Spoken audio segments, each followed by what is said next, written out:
Pozdravljeni v novi oddaji Q&A o AIQ metodi. Tako kot vsakeč bom tudi danes odgovoril na 3 vprašanja, ki ste jih poslali na naš mail delavnica@aiq.si, v katerih sprašujete, kako in če vam AIQ pri urejanju svojega stanja lahko pomaga.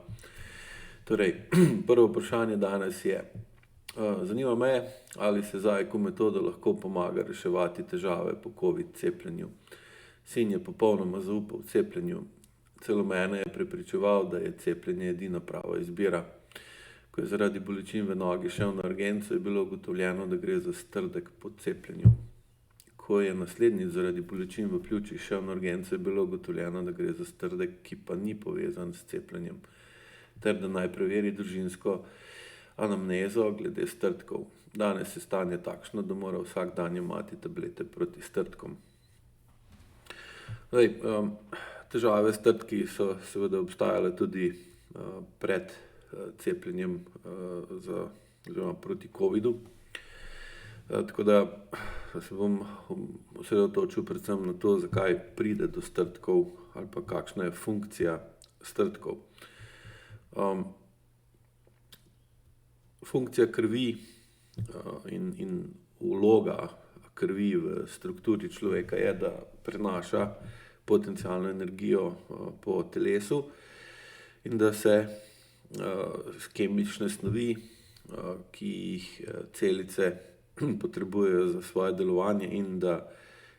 in da se potem tudi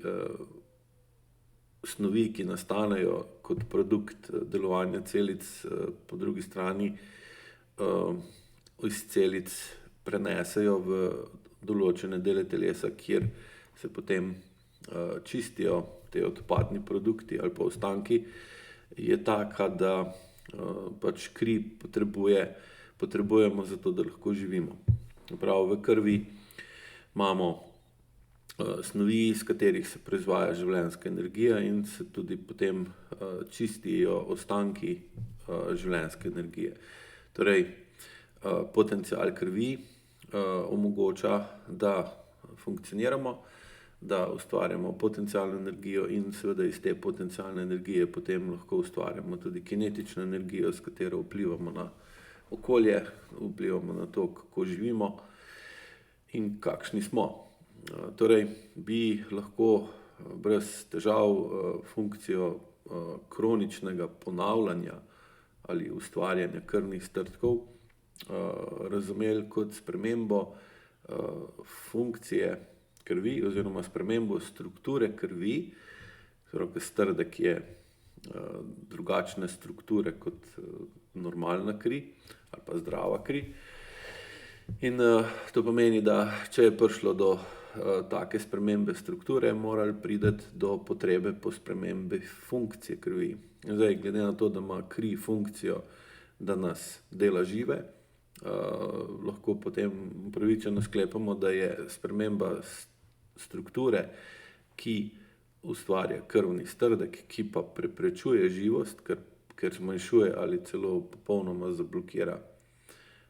pretok potencialne energije, točno ta, da se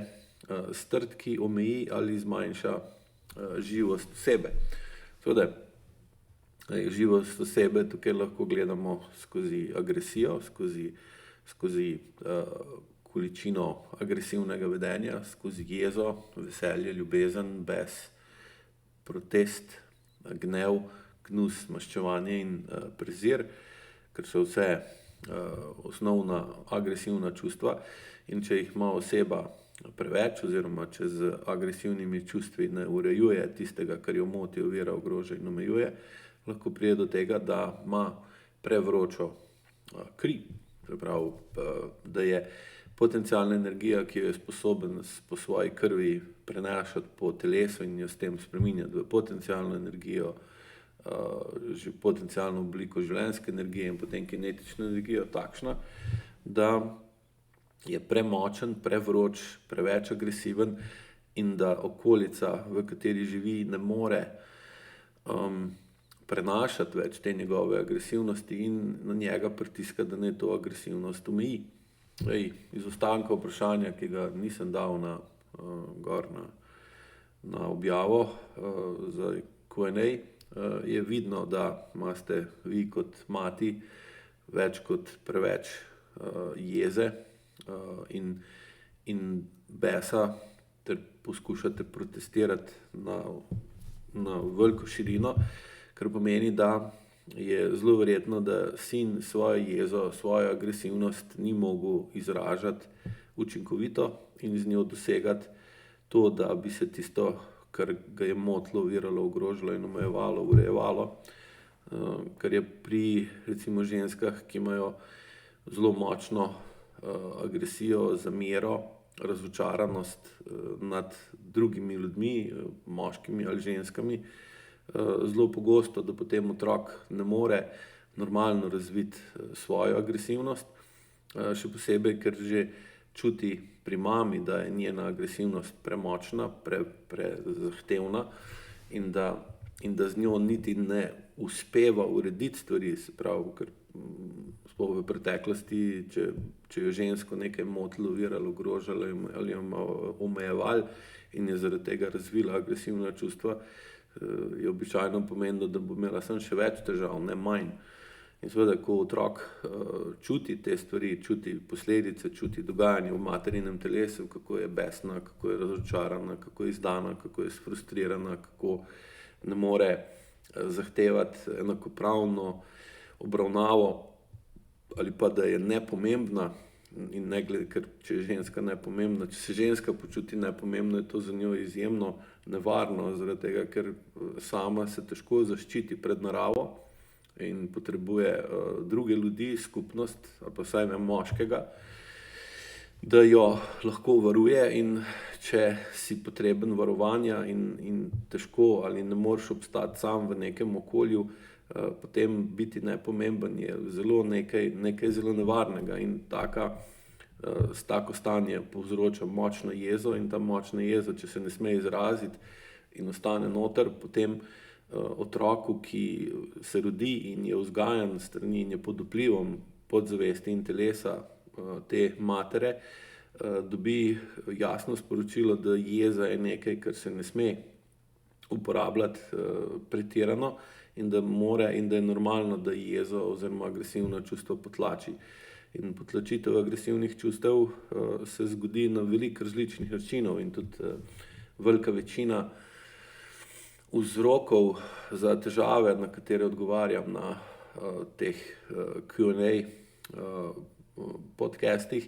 je povezano ravno s tem, da smo morali v preteklosti se naučiti, da agresivno vedenje, s katerim bi morali učinkovito in trajno urejati tisto, kar nas moti, ovira, ogroža ali omejuje,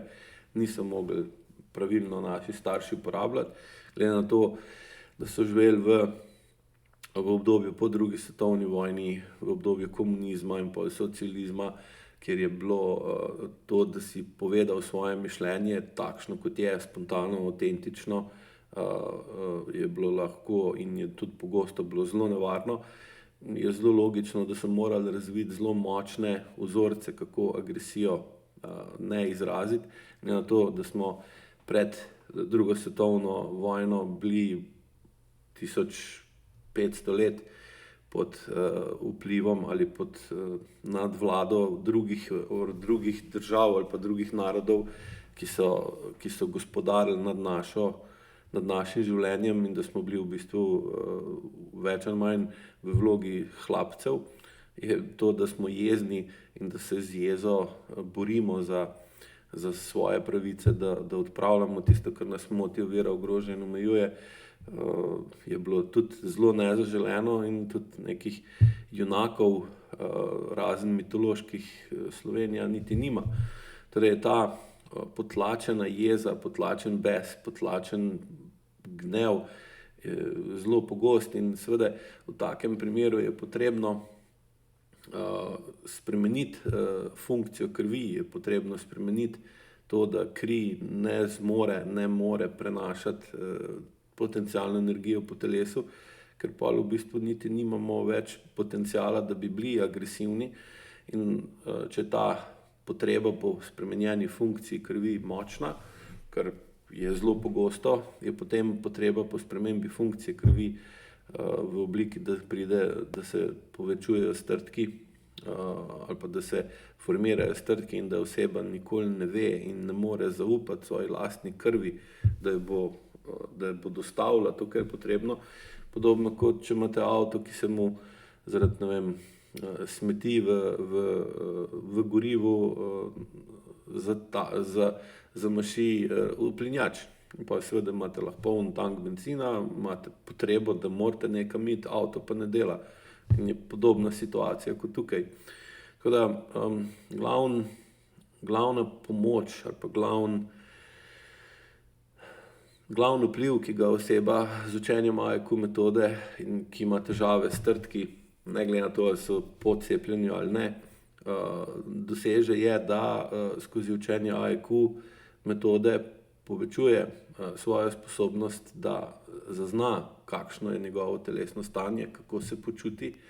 dejansko kako se počuti v svojem telesu, kaj v njegovem življenju, v njegovi okolici, v njegovih odnosih je tisto, kar ga kronično moti, ovira, ogroža in omejuje. In potem skozi zmanjševanje senzorno-motorne amnezije in dvigovanje čustvene zrelosti razvije drugačne, bolj kreativne pristope, kako uporabiti določena čustva, da nekaj, kar prej kronično nisi mogel urediti, ker te je kronično motilo, oviralo, ogrožalo in omejevalo, najdeš zdaj drugačno pot in urediš tisto, kar te moti, ali pa vsaj bolje urejaš, bolj dolgoročno urejaš, in potem seveda je tudi uporaba agresivnega vedenja bolj učinkovita. In bolj, ko je učinkovita uporaba agresivnega vedenja zaradi višje čustvene zrelosti in nižje senzorno-motorne amnezije, manjša je potreba po spremembi strukture krvi in s tem pride do zmanjšanja verjetnosti, da se formirajo strdki. Zraven seveda se pa spreminjajo tudi ostali sistemi, ki so potrebni za normalno produkcijo življenjske energije, od presnove do prebave, do dihanja, krvnega tlaka in podobnih stvari. Tako da tukaj kot odgovor bi bilo, da se je potrebno spremeniti odnos do uporabe čustev in zmanjšati kronično potrebo po zablokiranosti izražanja in občutenja agresivnih čustev, močnih agresivnih čustev, in se s tem prepreči ali zmanjša verjetnost, da pride do potrebe po strdku v krvnem obtoku. Tako da AIQ tukaj lahko pomaga. Drugo vprašanje je tudi povezano s tem, podobna stvar, samo na drugačen način obrnjena. Drugo vprašanje, jaz pa že en čas razmišljam, od kod težave z govorili. Delam namreč z določeno populacijo otrok od 6 do 13 in ogromno otrok ne more izgovoriti črke R, v mojem primeru več kot 50%. Večinoma je, da nadomestijo z L ali J. Ortopedi to težavo večkrat povežejo, logopedi to težavo večkrat povežejo s pomanjkanjem goste hrane, torej preveč kašic, spasiranega, in na tak način otroci ne okrepijo dovolj obraznih mišic. Delno se strinjam s tem, vsekakor pa sem mnenja, da je del težave tudi psihičnega izvora. In tukaj me zanima, in tukaj me zmanjka. Torej, zanima me, od kod izvira ta težava po filozofiji AIQ-ja. Dejansko je podobno kot v odgovoru na prejšnje vprašanje. Črka R je v bistvu najbolj agresivna črka od vseh 25 črk, ki jih uporabljamo, in dejansko je za pravilno izgovorjavo črke R potrebno imeti vsaj neko osnovno sposobnost izražanja agresivnega vedenja oziroma agresivnega vpliva. Zdaj, agresivno po AIQ-ju pomeni, da je to vedenje, s katerim se premaknemo proti nečemu, običajno rešitvi, urejevanju nekega problema, ne glede na to, ali to pomeni, da se borimo za to, da se problem reši, ali pa da pobegnemo od problema, ker tudi bežanje stran od problema ali pa stran od nevarnosti, ker pa samo za sabo potegne, da je to problem, vodi v to, da moramo uporabiti agresivno vedenje. Se pravi, agresivno je po IQ-ju nasprotje od pasivnega. Seveda tudi pasivno vedenje ima svoje mesto in potrebo v spektru vsega vedenja, ampak običajno je tako, ali pa najpogosteje je tako, da če nas nekaj moti, ovira, ogroža in omejuje, kar pomeni, da zmanjšuje homeostazo, otežuje homeostazo v telesu, da se telo začne prestavljati v simpatično stanje in se začne boriti ali pa bežati, se odmikati, puščati za sabo tisto, kar ga moti, ovira, ogroža in omejuje, ker edino na tak način lahko zagotovi, da se v nekem doglednem času homeostaza odpravi ovira in se homeostaza vrne nazaj na višjo učinkovitost, kar pa omogoča normalno funkcijo in obstoj, dolgoročen obstoj organizma. Tako da primer, se pravi, težave z izgovorjavo črke R so po izkušnjah, ki jih imam kot učitelj IQ-ja, bile do zdaj vedno povezane s tem, da starš, običajno mati, ni pa vedno, ne prenese agresivnega vedenja okolice ali je pa preveč prestrašena zaradi različnih drugih vzrokov v njeni preteklosti, ko je bilo agresivno vedenje zlorabljeno, kar je bilo zaradi same zgodovine in narave življenja v preteklosti zelo pogosto. Neodgovorno vedenje, preobremenjenost staršev z razvojem materialne varnosti, ki je bila pogosta in v glavnem so se naši starši oziroma ljudje, ki so se rodili po drugi svetovni vojni, so imeli objektivno povsem razumljivo veliko potrebo, da so delali in da jih je, bom tako rekel, da jih je motilo, oviralo in ogrožalo materialno stanje, se pravi nerešeno stanovanjsko stanje, pomanjkanje cest, elektrike, vodovoda, stabilnosti in ostalih stvari, ki jim je razvoj tehnologije omogočil, da so dvig standarda kot takega, se pravi, ker pred recimo 200 ali pa 300 let nazaj niste imeli niti tehnologije, kako učinkovito rešiti recimo problem ogrevanja in podobnih stvari. Po drugi svetovni vojni je pa to vse skupaj zelo napredovalo in dejansko so ljudje videli in vedeli, da se da narediti stvari boljše, samo če se potrudiš. In pa je logično, da so šli v urejevanje te materialne ravni, kar je spet za sabo prineslo veliki stres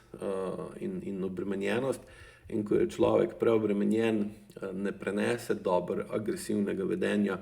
okolice, čeprav se gre za njegovega otroka. Plus tega je bilo agresivno vedenje otrok prej in tudi danes se je na njega odreagiralo običajno še bolj pretirano agresivno in seveda je potem tudi zaradi prestroge vzgoje,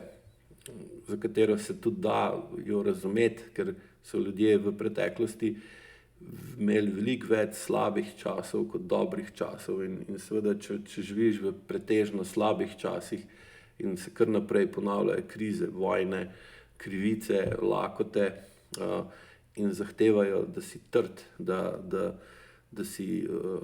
da znaš potrpeti, da znaš prenesti, da te nekdo spravlja v nemoč, ker je bilo to pač popolnoma normalno stanje od tega, da nas je narava spravljala v nemoč, ker nismo znali se v bistvu zaščititi pred vremenom, pred boleznimi, higiena je bila problematična, cel kup stvari je tukaj, da ne grem preveč v širino. Je ta nemoč povzročala ogromno močne napetosti v telesu, ki seveda je potem otrok ni smel biti premehek, preveč mehkužen, zato so se tudi otroci zelo na trdo vzgajali in seveda je zloraba trdega odnosa, trde vzgoje, če je šla v pretiravanje, potem za sabo avtomatsko potegne, da se v naslednjem obdobju zaradi zakona o ravnovesju gre pa v premehko, preveč permisivno vzgojo, kjer se je v bistvu dopuščalo vse ali pa se ni otroke vzgajalo na nek uravnotežen način z ravnovesjem med sočutjem, med tem, da je otrok pomemben, da je slišan, da imamo za njega dovolj časa in da znamo prenesti tudi njegova agresivna čustva, ko jih ima usmerjena v nas. In v bistvu v takem primeru pride do tega, da se vse skupaj začne podirati, celotno ravnovesje. In potem si je preobčutljivost staršev, preobremenjenost staršev na agresivno vedenje otrok lahko toliko veliko, da v bistvu od otroka zahtevajo, da tak ni. Tudi na splošno okolica, v kateri se otrok razvija, je zelo netolerantna do kakršnekoli agresije, čeprav zelo velikokrat ne ločijo med agresivnostjo in nasilnostjo, ker so to dve različni stvari. In seveda od otroka, ki je že sam po sebi, sploh med 2. in 4. letom, najbolj agresiven v svojem otroštvu, da to agresijo kontrolira, da je nima, da je prijazen, da je priden, da je umirjen, da mir, da ne komplicira, je potem logično, da se tudi ta del prenese na izgovorjavo črke R, oziroma agresivno izražanje, agresivno verbalno izražanje, kar črka R vsekakor je. In tukaj pravi, ko vidim glavni razlog, zakaj je tak problem točno s to specifično črko. In pri vseh primerih, s katerimi sem zdaj delal, se je pokazalo, da je dejansko odziv staršev na agresivno vedenje na splošno neučinkovito oziroma neprimerno, da enostavno imata oba ogromno potlačene agresije v sebi in da vsako zunanje, sploh strani otroka, agresivni vpliv na njih ne vpliva na njih dobro. In seveda potem je, ko otrok začuti, da z določenim vedenjem na starša negativno vpliva, to vedenje poskuša omejiti in s tem tudi omeji izgovorjavo črke R. In pri vseh primerih, ko sta starša šla v spreminjanje, vsaj eden od staršev šel v spreminjanje odnosa do agresivnosti in da sta skozi učenje AEQ-ja povečala integriranost agresivnega vedenja v svojo osebnostno strukturo, je potem tudi otrok prenehal imeti težave s izgovorjavo te črke, zaradi tega, ker je čutil, da ko se izrazi agresivno, ko tudi pove, kar ga moti, ovira, ogroža in omejuje, ter v bistvu lahko s to izraženo agresivnostjo doseže neko spremembo, ki jo potrebuje, da potem tudi izgovorjava črke R ni več bila problematična. Tretji je pa, zanima me pogled AEQ-ja na nošenje visokih pet, ličenje in hormonsko kontracepcijo. Zdaj, osnovna podlaga za mnenje ali pa pogled o tem, kaj pomeni uporaba visokih pet, ličenja in hormonske kontracepcije, je, da je potrebno ločiti med uporabo, izrabo in zlorabo. In glavna stvar je, da če nekaj uporabljamo, pomeni, da da uporaba tega, pač karkoli to že je, ali vedenja, ali stvari, naprave, omogoča, da urejujemo, da to vedenje ali napravo, odnos uporabljamo skozi eustres, kar pomeni, da nam dolgoročno problem reši, nam ga olajša. Če gremo pa v izrabo pa zlorabo, pa da vse skupaj spremenimo v distres, kar pomeni, da je stres kroničen in da ne vodi v urejevanje tistega, kar nas moti, ovira, ogroža in omejuje. In enako je tudi z uporabo, recimo v tem primeru visokih pet, ličenja in hormonske kontracepcije. Zdaj, same visoke pete imajo estetsko funkcijo oziroma pomagajo ženski, da stoji bolj na prstih, bolj ko stoji na prstih, bolj v bistvu napne zadnji del, more napeti zadnji del telesa, more povečati aktivacijo zelene luči, ker če dvignemo pete, v zrak ali pa od tal, moramo povečati tonus mišic med podplatom, preko pete, meč zadnjih stegenskih mišic, ritnih mišic, ledvenega dela hrbta, zgornjega dela hrbta, vratu, vrha glave, v bistvu se do obrvi. In nas te mišice dejansko funkcionirajo tako, kot da bi nas nekdo držal od zadaj za obleko, pa bi nas vlekel nazaj, medtem ko mi stojimo na prstih, da se ne prevrnemo naprej. In zdaj seveda to poveča uporabo refleksa zelene luči. Refleks zelene luči je pa namenjen pa signalizira, da smo pripravljeni. Tudi tako, kot če si predstavljate glih nasprotje visokih pet, in to je vojaka, ki mu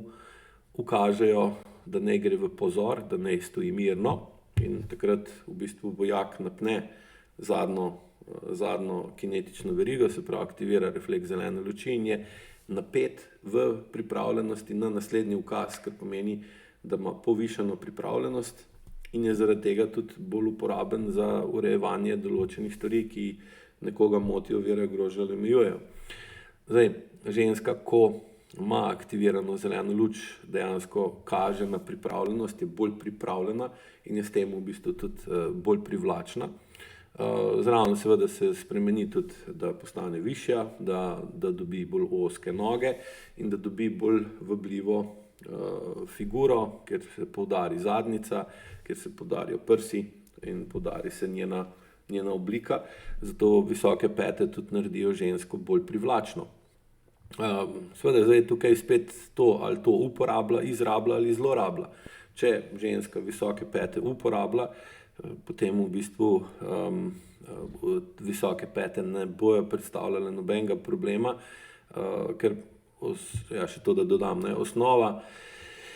primernega kolobarjanja ali pa primernega premikanja med uporabiti, izrabiti in zlorabiti pa je, da nimamo pretirane ali pa da nimamo toliko visoke senzorno-motorne amnezije, senzorno-motorne odtujenosti in senzorno-motorne iluzije, da ne vemo točno, kaj delamo in kako se počutimo, ko nekaj delamo, ali pa zakaj gremo nekaj početi, ali pa zakaj aktiviramo določeno vedenje. In potem seveda zaradi take popačitve zaznavanja ali nezmožnosti realnega zaznavanja, kaj počnemo, je tudi nemogoče, da pravilno določimo, kaj uporabljamo, kaj izrabljamo in kaj zlorabljamo. In osnova prakse AEQ je, da če oseba nekaj zlorablja, ima na tem področju potem kronične težave. In če ima oseba nekje kronične težave, je avtomatsko pomeni, da nekaj zlorablja ali da jo nekdo zlorablja. Ali pa da ona nekoga zlorablja, ali pa da je zlorabljena strani nekoga. In zdaj je tukaj pač, če se ženska odloči, da uporabi visoke pete v določenih okoliščinah, kjer je dobro ali koristno in bolj učinkovito, da spremeni svojo držo, spremeni svojo obliko in spremeni signale, s katerimi vpliva na okolico in seveda z tega dobi tudi pol določeno reakcijo, kar pomeni uporabo visokih pet, ne bo to imelo nobenih dolgoročnih posledic. Slabo imelo seveda akutne, ker jo pol recimo bolijo meča, bolijo stopala in podobno. Povsem druga zgodba pa je, če visoke pete izrablja ali zlorablja zaradi takšnih ali drugačnih razlogov, ali da kompenzira določene pomanjkljivosti, katerih se sramuje, ali da v bistvu na ta način poskuša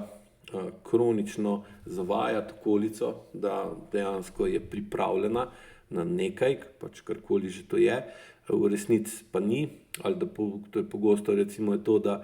ima ženska potlačen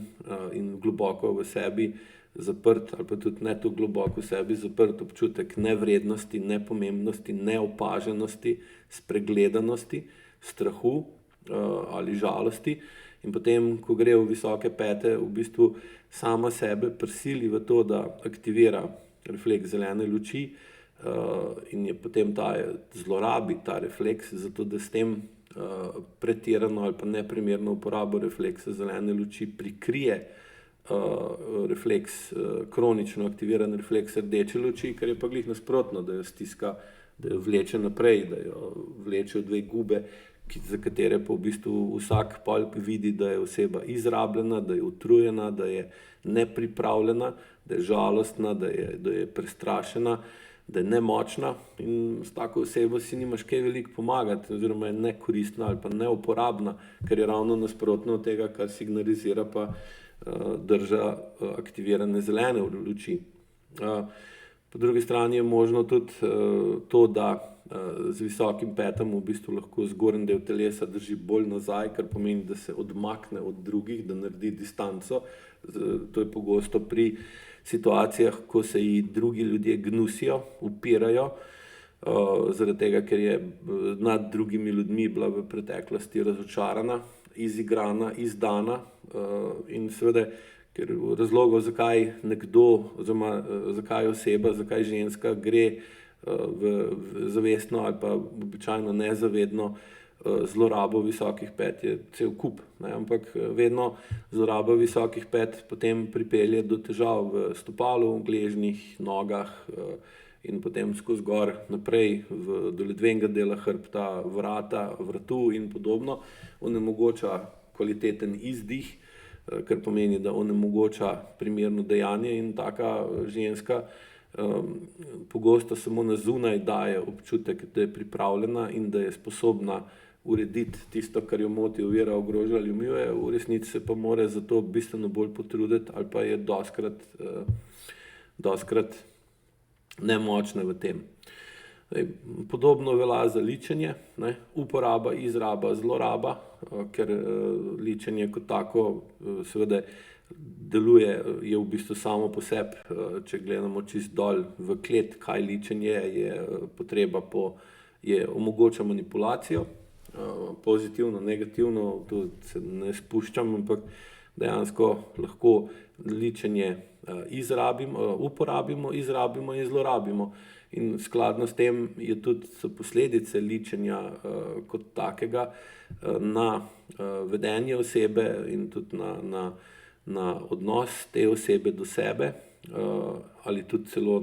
recimo potem pri močnih zlorabah ličenja pride tudi do težav s kožo in podobno.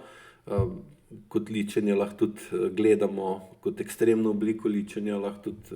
dodamo noter plastične operacije oziroma estetsko kirurgijo, ali pa trajno ličenje, kot so umetne obrvi in podobno, botoks in take stvari, kar vse kaže na zlorabo in s tem, da v bistvu oseba z ličenjem poskuša prikriti določeno del sebe ali pa poudariti določen drug del sebe, zato da se v ozadje, da se skrije določen del sebe, na katerega ni ponosna, ga ne mara, se ji upira. Tukaj najpogosteje so te potrebe nezavedne, ampak enostavno nekaj nam reče ali pa nam je bolj všeč. Tudi tetoviranje spada v to noter, bi jaz dodal. In enako je tudi tukaj, ne? Ali ličenje uporabljate, ali izrabljate, ali zlorabljate, je spet odvisno od same osebe, in če ima zaradi ličenja kronične težave, tako vedenjske kot v odnosih ali pa fizične, je potrebno iti v konkreten razmislek, kaj in zakaj zlorabljam to, kar pa seveda AIQ metoda omogoča, zaradi tega, ker se skozi učenje AIQ metode in učenje vaj, s katerim zmanjšujete ločenost med telesom in zavestjo, da bistveno bolj zaznati, kaj delam, zakaj sem tak, kaj na mene vpliva, da sem tak, in potem veliko lažje najdete rešitev. Hkrati se pa zaradi manjše mišične zakrčenosti tudi telo manj upira določenim rešitvam, ki jih prej skozi podzavest telo ni hotelo izvajati, ali pa se to kopiralo izvedbi, da na koncu ste odnehali, potem pa z zmanjšano močjo podzavesti in večjo spontanostjo in avtentičnostjo lahko lažje spremenite zavestno določeno vedenje ter s tem počasi odpravite določeno odvisno vedenje, ki samo po sebi je avtomatsko zloraba nečesa. Pri hormonski kontracepciji je pa problem same zanositve ali pa preprečitve zanositve, se pravi nadzora nad rojstvi, oziroma omogoča bolj brezskrbno spolno vedenje in zmanjšuje potrebo po previdnosti in taktičnosti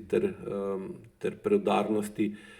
ženske vezane na spolne odnose, seveda s tem tudi pol za moškega. In tukaj imamo spet primer uporabe, izrabe in zlorabe. O tem bom pa kaj več povedal v kateri od naslednjih oddaj, ker če ne bo ta predolga.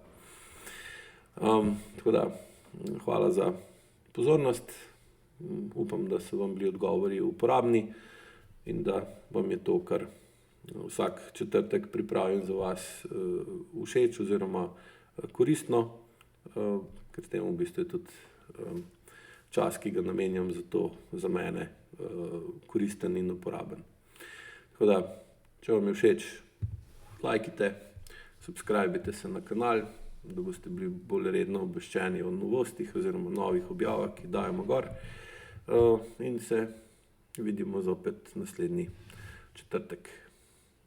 Dio.